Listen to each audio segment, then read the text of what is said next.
Al llegar al final de esta semana en la que estudiamos el prólogo, o al menos vimos los temas esenciales del prólogo, no podemos terminarla realmente sin hacer algunas acotaciones más, y nuestro pastor Dani Perla nos ayudará para que veamos por qué a Juan le interesa tanto desde el principio de su evangelio que nosotros tengamos claro quién es Jesús, porque eso va a afectar nuestra vida de maneras que tal vez ni siquiera imaginamos, pero que esperamos hoy ya las podamos analizar para que veamos cuán importante es que entendamos lo que Juan quiere decirnos. Así que vamos a orar pidiendo la dirección de nuestro Dios.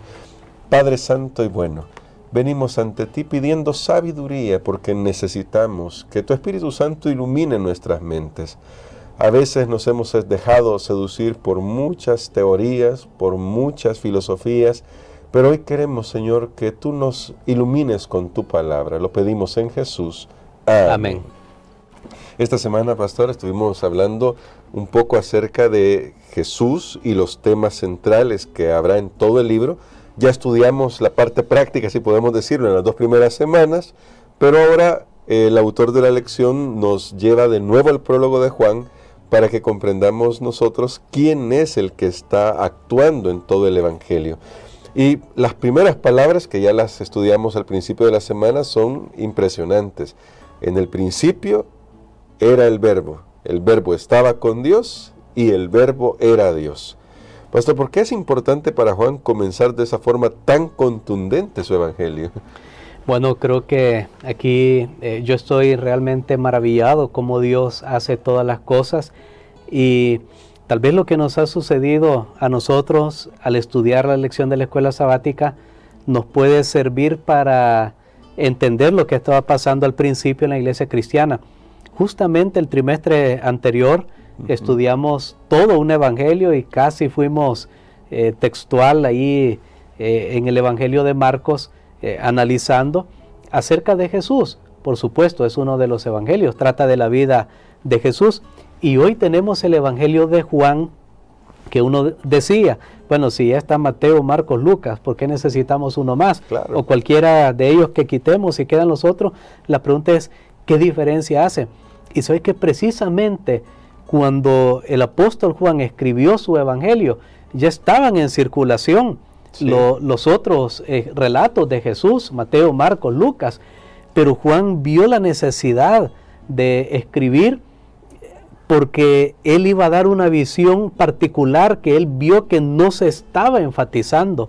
Eso es bien importante.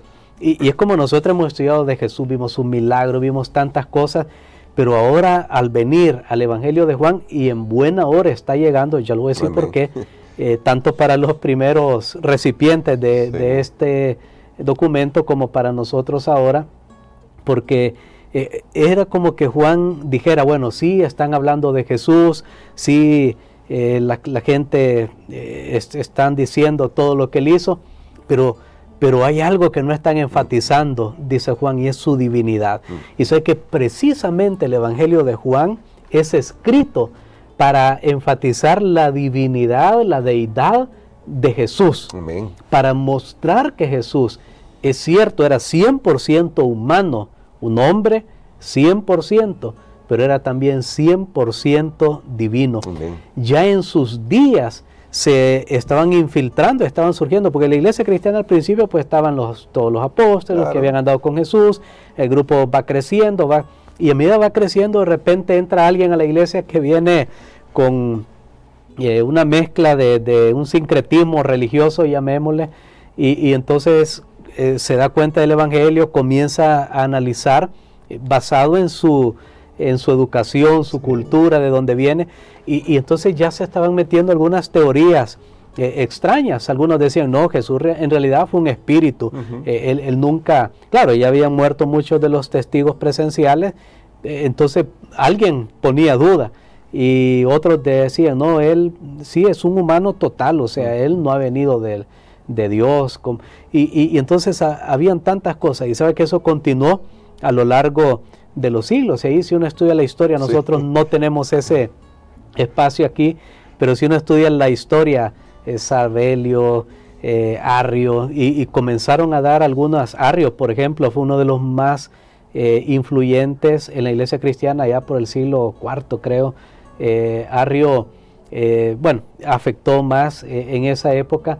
Él hablaba acerca de Jesús que no era Dios, sino que era alguien, un ser creado, y eso hizo mucho efecto. Hubo, un montón de consecuencias entre los cristianos en esa época, pero entonces por eso Juan escribe su evangelio, para decirnos, mire, ustedes tienen que saber que la salvación está disponible a través de Jesucristo, pero ustedes tienen que creer en Él, pero creer en el verdadero Jesús, y eso ya lo vimos, en el verdadero, porque hay muchos falsos cristos. De hecho, toda religión falsa tiene una falsa concepción, o toda iglesia falsa acerca de quién es Jesús. Mire, puede ser hasta a veces predicadores muy reconocidos, evangélicos, pero tienen una concepción falsa acerca de Jesús y de la divinidad de Jesús.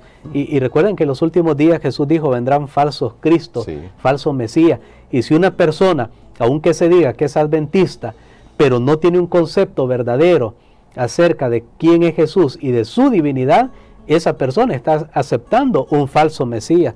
Y eso es tan grave, es tan peligroso, que por eso Juan escribió su evangelio. De hecho, tan peligroso es que yo quiero mostrar dos versículos, uno del apóstol Pablo en 1 Corintios capítulo 16, versículo 22. Dice acá, el que no amare al Señor Jesucristo sea anatema. Porque alguien puede pensar, bueno, ¿qué diferencia hace esas discusiones? No, mire, ¿qué importa si creemos que Jesús no es Dios o que fue creado en la eternidad? Bueno, Pablo dice, si alguien no ama al Señor Jesucristo, es anatema. En Gálatas 1 dice lo mismo, es anatema, está bajo maldición. O sea, sí tiene que ver con nuestra salvación. En San Juan 8:24, ya lo hemos leído un par de veces en las semanas anteriores y tal vez en esta semana, pero lo he mencionado. Sin embargo, yo creo que es bueno nuevamente escuchar lo que Jesús tiene que decir acerca de sí mismo. Bueno, dice acá, por eso os dije que moriréis en vuestros pecados, porque si no creéis que yo soy, en vuestros pecados moriréis. Muy bien, ahí tenemos entonces, hermano Gerson, claramente por qué es importante que nosotros conozcamos quién es Jesús y qué es lo que Él ha hecho por nosotros estando aquí en la tierra, pero qué hizo Él en la eternidad. Amén. Y ahora, pastor, usted decía, ¿por qué también esto va a resultar importante para nosotros y para sus recipientes? Y cuando leo estos pasajes, de hecho, cuando estudiamos esto, uno solo puede maravillarse y agradecer la presencia de Dios que se adelanta a los pensamientos humanos, porque quisiera ahondar en esa pregunta. ¿Qué diferencia hace si Jesús es Dios o no es Dios? Especialmente en el tema de nuestra salvación. ¿Qué ganamos o qué perdemos? ¿Qué perdemos si Jesús no es Dios y si Él que fue a la cruz de Calvario y murió ahí no es quien dijo ser? Bueno, precisamente cuando vamos al final del Evangelio de Juan, nosotros encontramos ahí, que fue el versículo para memorizar en la primera semana, que Jesús dice, Juan dice, estas cosas son escritas. Él tenía un propósito en mente, como ya lo mencioné, al escribir su evangelio. Dice, para que creáis en el Hijo de Dios y creyendo tengáis vida en su nombre. O sea, no hay vida eterna. ¿Qué perdemos? La salvación. No hay vida eterna, sino a través de Jesucristo. Amén. Y Jesucristo no me puede dar vida eterna si Él no es Dios. Si, él no podría dar vida eterna si Él no es el Creador. Por eso Juan lo presenta en el prólogo que hemos estudiado esta semana como el verbo, el logos, la palabra. En realidad el logos es el término original que aparece en el texto griego. El logos, Juan lo presenta como el logos, que significa palabra, que en español ha sido traducido como verbo en varias versiones, pero lo presenta como la luz, como la vida. En Él estaba la vida, que tiene vida en sí mismo, que estaba a la par de Dios. De paso, quiero decir algo. Lo dijimos al principio, que este era un canto en la iglesia cristiana primitiva, de la manera como está construido. En el principio era el verbo estaba con Dios, y en griego dice Dios era el verbo. Ahí no hay artículo para decir, para confundir que es Dios el Padre. No, ha declarado el verbo estaba con Dios. Si después dice que el verbo es Dios, ¿cómo es que estamos diciendo que Dios estaba con Dios? No, como que alguien está con la misma persona. La única manera de solucionar esto es que son dos seres. Son dos seres separados, dos personalidades distintas. Entonces, este era un canto de la iglesia cristiana primitiva. Y aquí hago un comercial, la importancia de la música, de los cantos. Del contenido. Es correcto, del mensaje también. Porque recordemos, los primeros cristianos estaban sufriendo, tenían unas vidas normales como las que tenemos nosotros, con desafíos, dificultades, habían enfermedades, habían problemas económicos, había esclavitud, el mundo grecorromano pues estaba infestado de muchos males en la sociedad, había, bueno, tantas cosas, perversiones morales, no voy a entrar en eso ahorita, pero entonces había persecución también, la iglesia estaba siendo perseguida, entonces los cristianos encontraban ánimo en cantar, memorizaban, se aprendían estas cosas, sabían que Jesús mismo era Dios, que se había hecho hombre, había sufrido, y todo eso daba ánimo para los primeros cristianos. Pero yo quiero, ya que usted mencionó, ahondar un poquito más. Sabe que es una gran perversión del enemigo, el hacer creer a algunas personas que se han dejado seducir, y yo diría fatuas, el hacer creer a estas personas que Jesús no es Dios. Porque yo me preguntaba, bueno, ¿qué perdemos? Al final, ¿qué diferencia hace? Y entonces me doy cuenta de algo. En la Biblia nosotros encontramos que solo hay un Dios y que debe ser adorado. Amén. Noten esto, solo hay un Dios y que debe ser adorado. Entonces, en el mundo ya pagano que estuvieron todos estos personajes bíblicos, habían dioses en el mundo pagano y habían semidioses, semidioses. Entonces, algunos que quieren traer a la iglesia la idea de que Jesús es creado, porque si hay muchas aseveraciones que es claro que Jesús es Dios, pero entonces dice, si Él es un Dios, pero no como Dios que es eterno, sino que Él es un Dios en virtud, porque vino a morir y porque es la obra más grande de la creación, fue creado en algún momento, aún en la eternidad, dicen, no sabemos cuándo, pero fue creado. Pero sabe que Juan 1:1 bota todo eso, porque de una sola vez pone en el principio tanto al Padre como al Hijo. Y ambos como creadores. Y ambos en igualdad. Entonces, noten esto, pero yo decía, ¿por qué alguien podría estar interesado en decir que Jesús no es Dios? Entonces, la única respuesta es Lucifer, es Satanás. Y sabe que encontré, hermano Gerson, por ejemplo, el mormonismo. El mormonismo cree que, por supuesto, esto es una herejía, cree que el espíritu hermano de Jesús es Adán y Lucifer.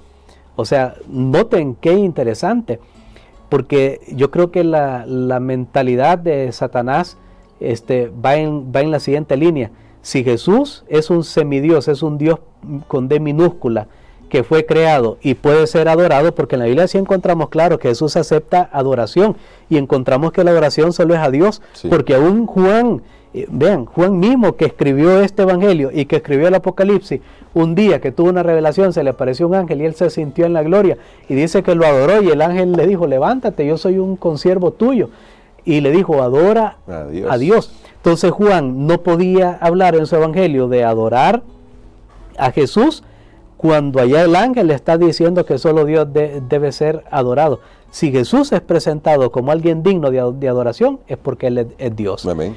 Pero Lucifer, ya ha caído, Lucifer y ya ha caído Satanás, él en su mente, él necesita que haya un ser creado que puede ser adorado, porque entonces entraría él ahí en la colada, como dice, hablemoslo así comúnmente. Así que, hermanos, este es un tema muy delicado.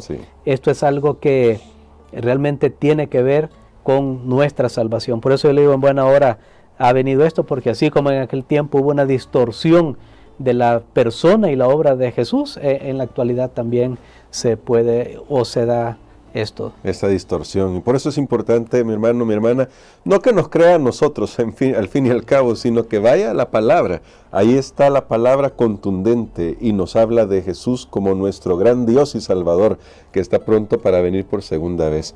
Pastor, ore por nosotros para que el Espíritu Santo pueda traer esa luz a nuestro corazón y la podamos apreciar y podamos renunciar a todo argumento que nos lleva en contra de quién es Jesús. Amén. Padre, en esta hora, Señor, te damos gracias por el testimonio de las Escrituras, porque has dejado una luz inequívoca para que nuestros pasos puedan ir por senderos seguros.